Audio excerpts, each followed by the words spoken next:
जय श्री राम, भारत माता की जय, वंदे मातरम।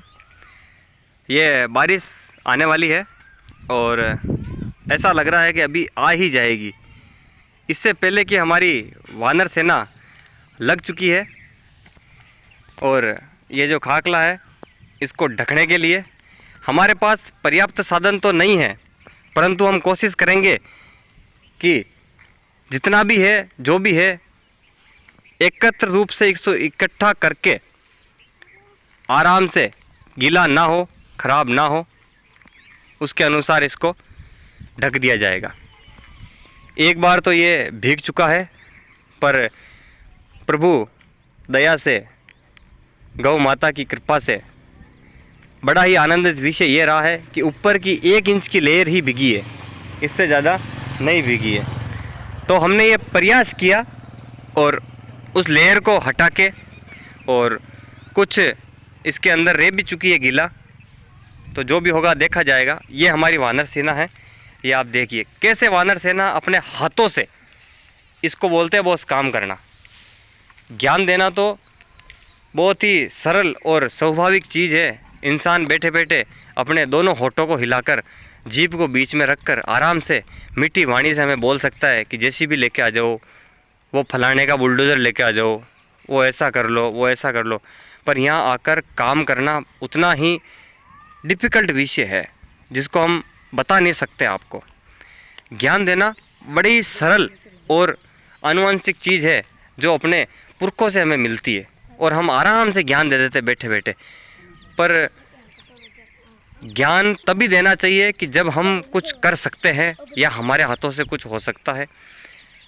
ये हमारे ज्ञानी भाई और ये हमारे छोटे भैया वीरेंद्र और ये हमारी बेटी हर्षिता, जो भी हमारे साथ कंधे से कंधा मिलाकर काम में लगी हुई है। बॉस, ये होता है समर्पण गौ माता के प्रति, और ये होता है भाव। ये भाव होना भी एक सबसे बड़ी चीज़ है। और ये है हमारे जीतू भाई, जो हमारे कंधे से कंधा मिलाकर दिन रात हमारे साथ यहाँ गौ माता के कार्य में लगे हुए रहते हैं। और ये देखिए आप आराम से, ये गौ माताएँ बैठी हुई है। ये गौ माताएँ भोजन प्रसाद के बाद में आराम से, देखो, ये एक दूसरे को दुलार रही है, बड़े ही प्रेम के चाव से बैठी हुई है। इस प्रकार से कोई भी गौ माता आपको भूखी या अतृप्त दिखाई नहीं दे रही होगी। जिनको भूख लग रही है वो खा रहे हैं और हम इनको आराम से भोजन दे देते हैं। परंतु कुछ समस्याएं हमारे पास अभी भी है, जैसे यहाँ पर चद्दर नहीं लगे हैं। बहुत सारी समस्या है बॉस, बहुत सारी। पर मुझे पता है ये जो भी कार्य जो आज हो रहा है, ये भगवान श्री कृष्ण की लीला है। इसमें मेरा और किसी का भी कोई भी हाथ नहीं है। परंतु कुछ बातें ऐसी भी है कि इस कृष्ण लीला में युगों युगों में अलग अलग रूप में भगवान धरती पे आए हैं। आज ये भी जो सारे जो कार्य कर रहे हैं, ये जो बच्चे हैं, ये हमारे ज्ञानी भाई है, वीरेंद्र है, अभिषेक है, और इन 2 भैया, क्या नाम है? दीपक और मनीष। ये दीपक और मनीष है। ये हमारी बेटी हर्षिता है। इसको देखो आप, क्या बेटा, बहुत ही बढ़िया।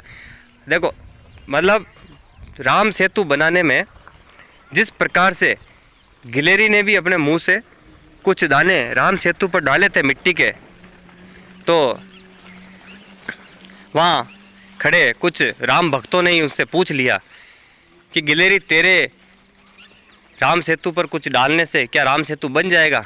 पर उस गिलेरी ने जवाब दिया, मुझे ये तो नहीं पता बनेगा या नहीं बनेगा, पर मुझे ये ज़रूर पता है कि जब भी राम सेतु की बात होगी तो मेरा नाम अवश्य आएगा।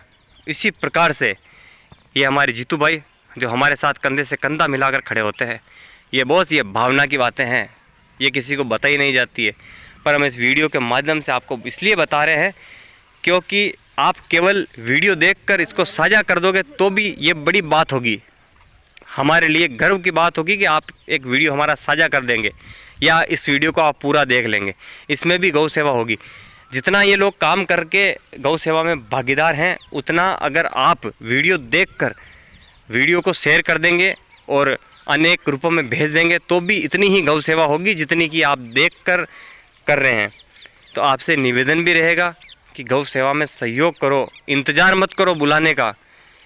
जो वीर होते हैं वो युद्ध भूमि में स्वयं चले आते हैं, उन्हें न्योता देने की ज़रूरत नहीं होती है।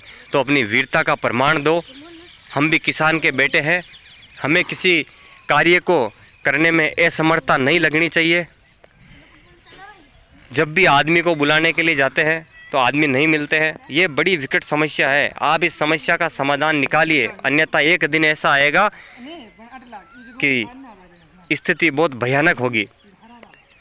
पर मेरे भगवान, आप लोगों से निवेदन है, यह तो हमारी भावना की बात है और कुछ नहीं, बस आपसे इतना ही निवेदन है।